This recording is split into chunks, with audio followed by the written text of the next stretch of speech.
Salamat po. Hindi lang po ako makatulog eh.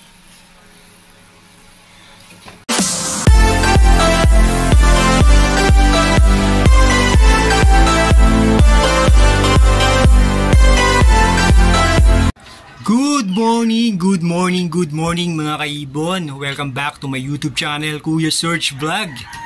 Please don't forget to subscribe, like, share, and comment mga kaibon ha. Yun mga kaibon ha, update tayo dito sa aviary ko. Sa aviary, Kuya Search Aviary 23. Ayan mga kaibon, ito yung mga project natin. Ayan, nilagyan ko sila ng malunggay leaf para fresh vitamins. At the same time, na rin, nesting material. Yan mga kaibon. Ito, ayan project pail palo yan, mga kaibon. Move OPA pail, split pail, tsaka visual OPA pail, bio OPA pail, mga kaibon. Ayan. Ito, nasa loob. Project Red Factor. Ayun. Ayun sila. Na-trigger yung iba sa kanila kasi naglagay ako ng nesting material.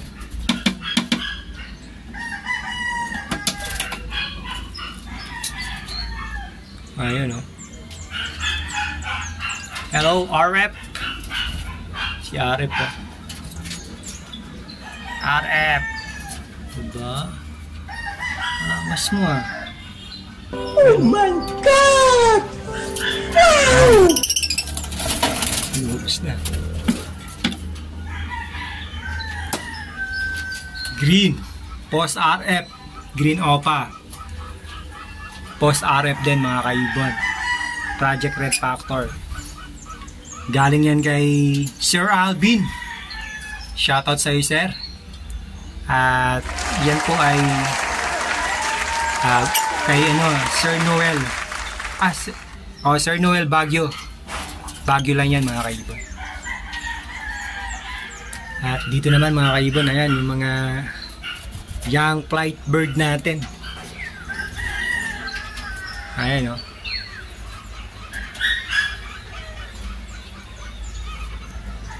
bundle daw Ito Project OPA. Nesting na sila mga kaibon Kalabas na.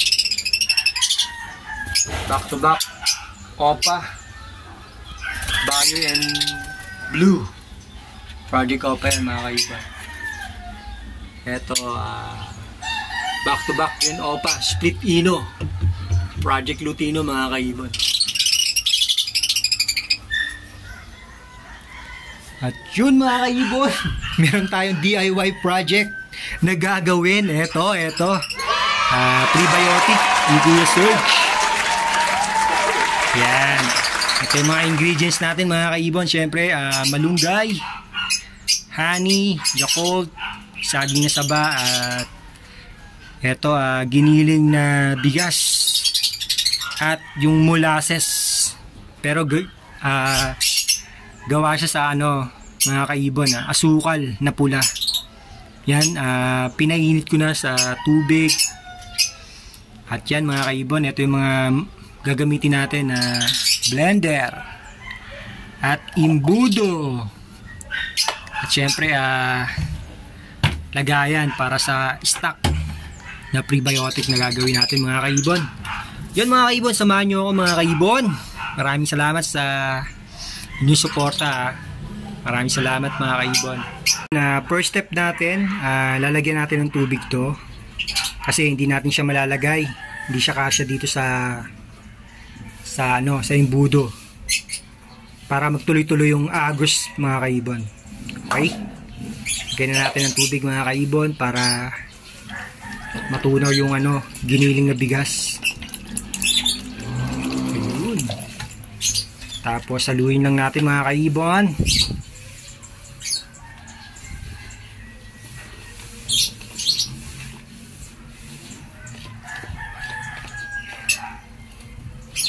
Dagdagan pa natin ng tubig.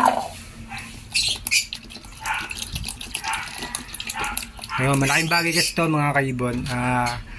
Gagawa ka ng sarili mong prebiotic para mas makatipid tayo.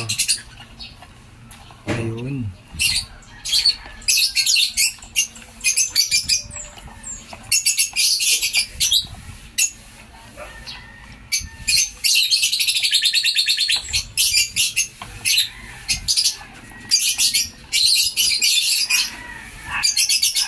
Sarap ng mga tunog ng ibon natin yung mga huni nila. Ayun mga kaibon So eto mga kaibon napanood ko lang din sa YouTube sa pagre-research natin yung ginagamit nila yung mga ingredients. Kaya sigurado na safe tayo kasi nagamit na nila Ayun, mga kaibon, tunaw na.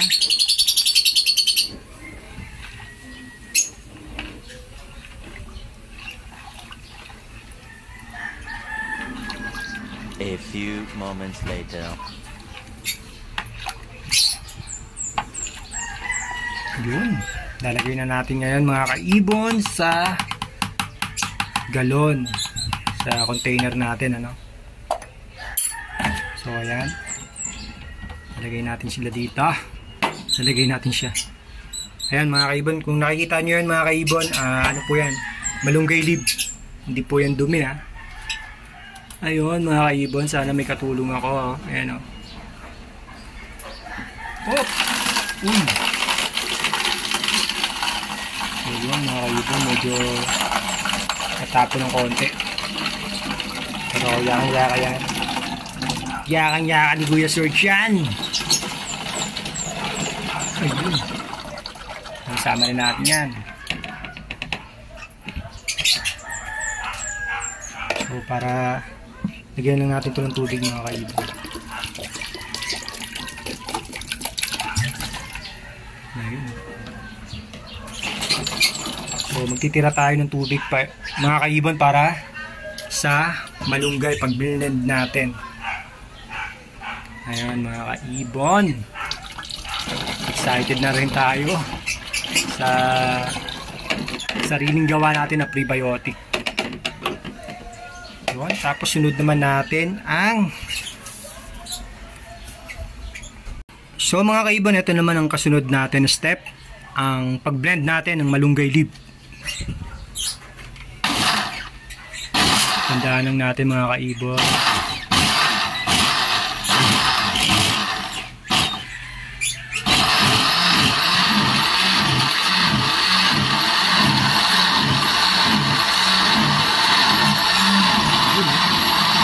Napakalaga ng malunggay leaf mga kaibon dahil maraming vitamins to. Kaya napakahalaga sa ibon natin mga kaibon.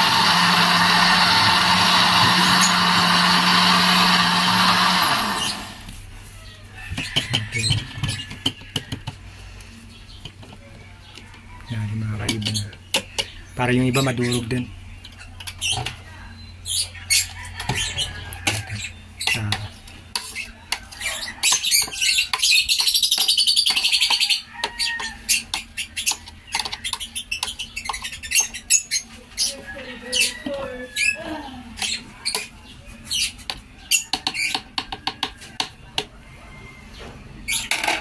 So, ikot pa natin mga kaibon. Blend pa natin.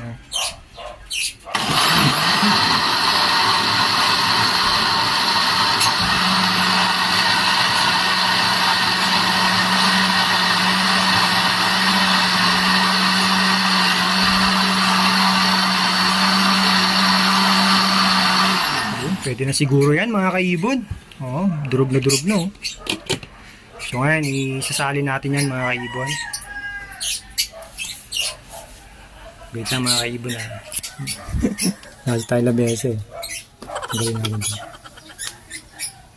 Whoop!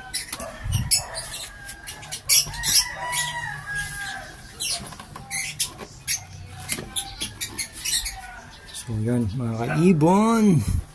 Please subscribe my YouTube channel, Kuya Serge Vlog.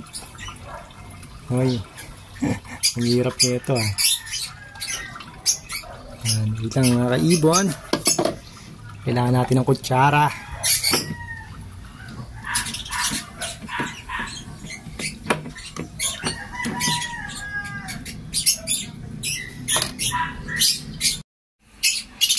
Nalagay na natin mga kaibon ng malunggay leaf na binlend natin. At ngayon naman ay susunod natin yung saba. Yan, biblend natin mga kaibon. So, okay lang yan kahit hindi na natin hugasan kasi part naman yan ng ano. Ginagawa mo! Yan. Tapos lagyan natin ng tubig mga kaibon.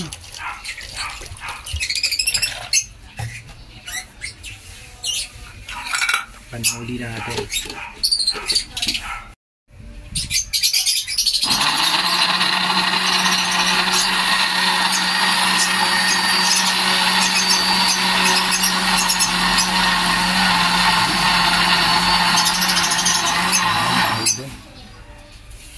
So, lagay na rin natin to mga kaibon.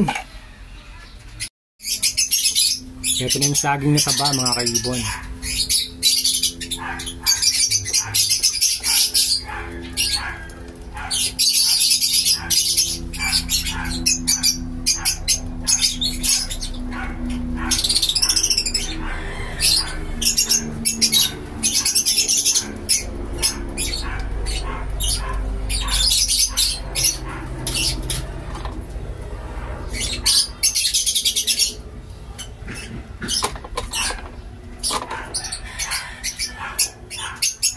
Yun. Mga kaibon, lagay na rin natin tong molasses o brown sugar.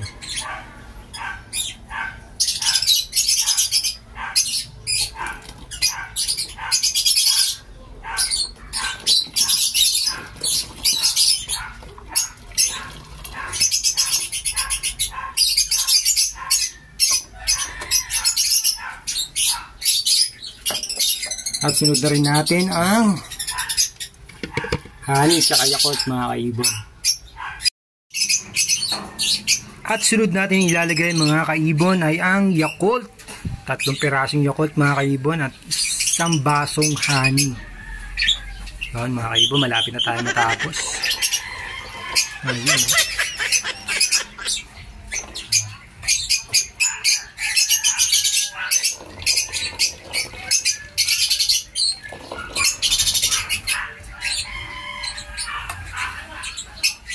Tapos imekos-mekos na natin yan. Insan. Mga kaibon. Ayos. Ito na. Honey na mga kaibon. Naku, matagal to. Malapot eh.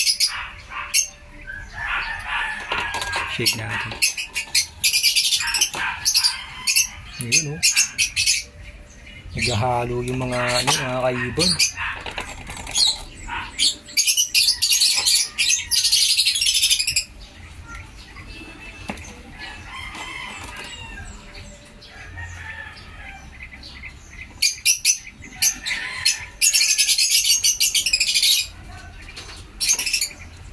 So yun mga kaibon, malapit na matapos ang ating DIY prebiotic.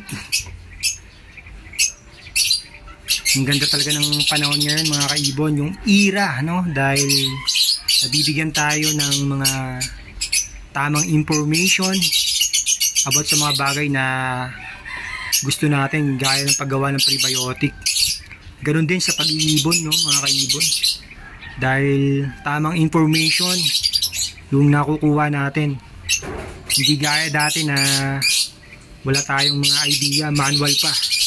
Ngayon isang click mo lang sa internet, malalaman mo na lahat ng ng mga wisdom and knowledge, mga kaalaman na gusto natin malaman, no? Kaya yun, maraming salamat siyempre sa Diyos, no mga kaibon, dahil nabibigyan tayo ng tamang gabay.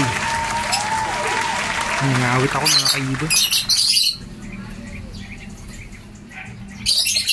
Malapit na yan mga kaibon.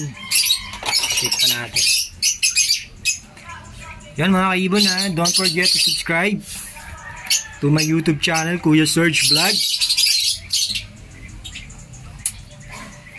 Like nyo na rin and comment kayo mga kaibon kung ano yung mga dapat natin gawin.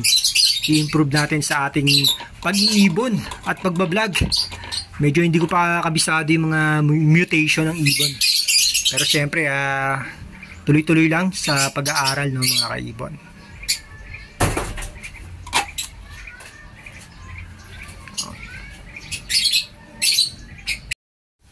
Yun mga kaibon, natapos din yung ating project DIY prebiotic. Salamat sa panunod mga kaibon. Please don't forget to subscribe my YouTube channel, Kuya Serge Vlog. Please like, share, and comment. Happy birthday mga kaibon. God bless everyone and to God be all the glory.